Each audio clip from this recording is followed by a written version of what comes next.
ration কাৰ্ডখন দেখুৱালে আয়ুষ্মান ভাৰত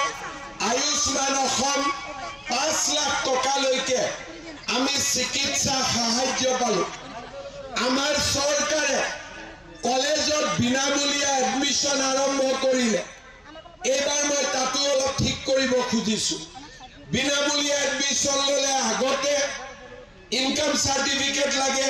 গাঁওবুঢ়াৰ তাত যাব লাগে মৌজাদাৰৰ তাত যাব লাগে তাতো টকা পইচা খৰচ কৰিব লাগে এইবাৰ মই নিয়ম কৰিছো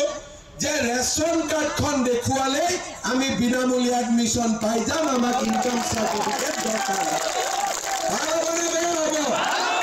ভালবনে বেয়া হ'ব শ্ৰদ্ধা ৰাইজ লোকসভা ইলেকশ্যনৰ সময়ত মই কলিয়াবৰত আহিছিলো কামাখ্যা দাস আমাৰ ক্যান্ডিডেট আছিলে আপোনালোকে ভোট দি জিকালে তেতিয়া ৰাইজে মোক কৈছিলে যে জিঅ' টেগিং ঘৰৰ জিঅ' টেগিং কৰোতে আমি 10,000 15,000 টকা ঘোষ দিব লাগে সকলোকে ঘৰ লাগে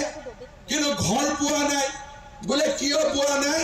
বলে মই টকা দিব নোৱাৰিলো জিঅ' টেগিং কৰিব পৰা নাই এইবাৰ আমি কি কৰিলো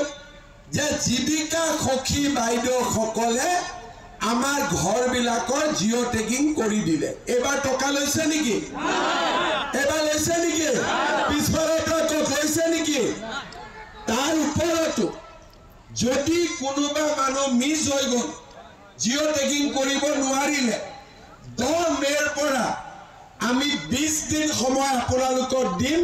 নিজৰ জিঅ' টেগিং নিজে কৰি ল'ব পাৰিব কোনে জিঅ' টেগিং কৰি দিব নালাগে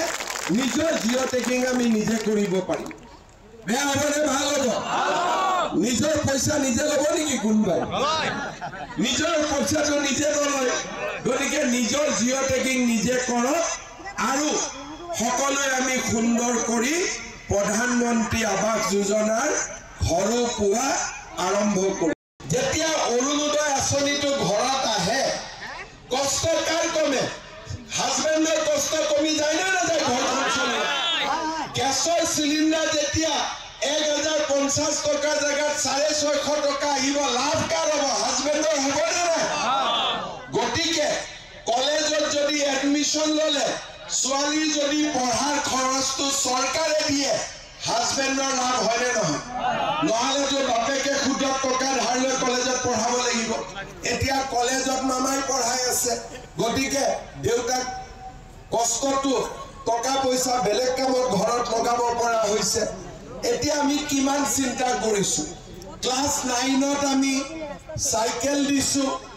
ছোৱালী যদি কলেজত যায় আমি নিযুত মইনা আঁচনি দিছো এইবাৰ নতুনকৈ